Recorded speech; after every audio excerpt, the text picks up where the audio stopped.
Welcome to another episode of Let's Talk Black History. I'm your host, Miss Tay Nicole. I do apologize for my absence, but lately I've been dealing with a lot and still dealing with it. But however, I'm trying to make strides to become back my normal self. So in true fashion on Mondays, we're gonna talk let's excuse me, we're gonna talk Black history. So on today's episode of Let's Talk Black History, we're diving into six Black inventors whose creations were either taken, overshadowed, or weren't given proper credit. Let's dive into today's episode.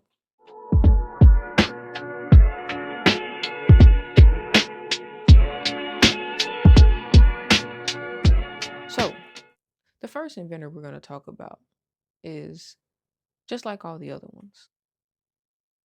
Because when we talk about inventions that change the world, the same names always seem to come up. But if I told you some of the most important inventions we use every single day were created by Black inventors, and someone else got rich, famous, or credited instead. Today on Let's Talk Black History with me, Tay Nicole, we're breaking down six Black inventors, what they created, who benefited from it, and their work, and how their names were pushed out the spotlight. This isn't about conspiracy. This is about history, racism, and who had access to power, patents, and money. First up, let's talk about Mr. Lewis Latimer, the light bulb story. So, excuse me. So, Mr. Lewis was a brilliant inventor and an engineer who improved the carbon filament inside the light bulb, making it last longer and cheaper to produce. So, here's the truth people don't always tell. Thomas Edison did not invent the light bulb alone. Earlier versions already existed, but they burned out too quickly and were too expensive.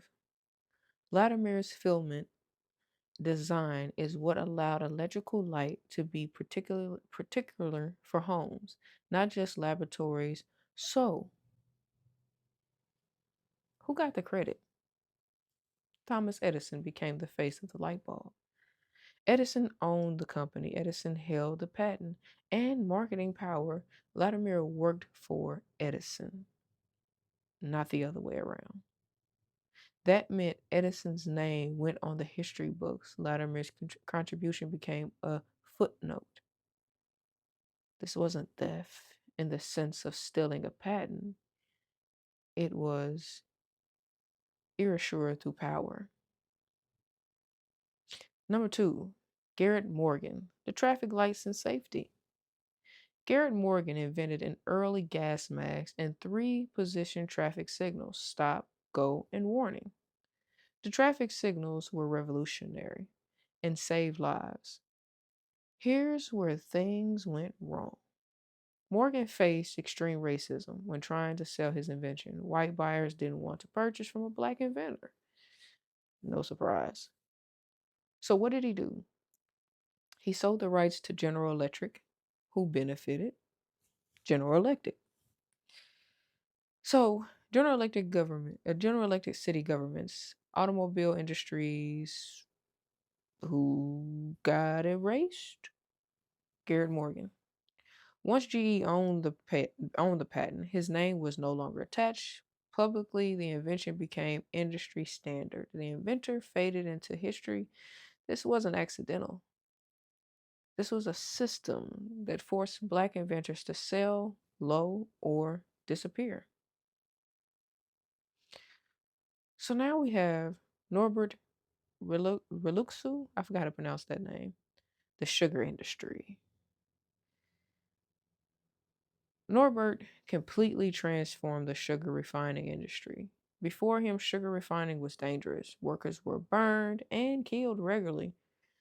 But see, he invented the multiple effect evaporator, which it made sugar production safer, increased efficiency, is still used to this day. But who took the credit? Plantation owners and industrial engineers benefit from it massively. White engineers refined and implemented his system and were often credited in the industrial records. See, He was a free black man operating in a slave based economy, locked out of ownership and large scale profit. The industry got rich, the inventor got erased. But that's not all. What about Miss Mary Van Brittan Brown? Home security. Miss Mary invented the first home security system in 1960. Her system included video monitoring, a camera, two-way communication, remote door access. Sound familiar? That's because modern home security systems are built directly on her patent. So who gets the credit today? ADT? Ring? Smart Home? What other companies? Her patent is cited repeatedly in later inventions, but her name is rarely mentioned publicly.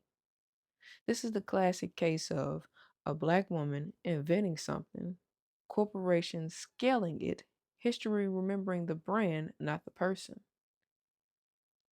Or what about Otis Boykin, a medical and technician device creator? Mr. Boykin improved electrical restators,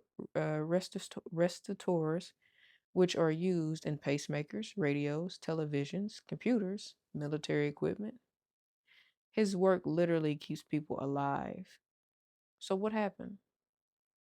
Boykin held patents, but lacked corporate backing, massive production, resources, marketing power. Large companies used small designs and improvements while Boykin remained unknown. Outside of engineering circles, that is. This wasn't about intelligence, it was about access.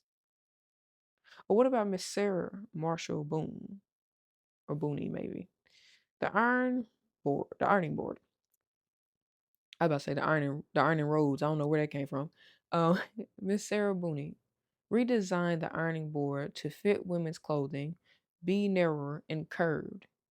Improve the improvement made efficiency with ironing. Her design is still used to this day. So who profits off of that? The manufacturers, retail companies, appliance brands. Where's her name at? Rarely ever mentioned. This is a common pattern, though. A black woman once again improves a daily life. The invention becomes normal, and the inventor, well, they disappear from everyone's memory. These inventors weren't just overlooked, they were operating in a system designed to benefit everyone except them. Their ideas powered industries, saved lives, changed the world, and yet history barely remembers the names.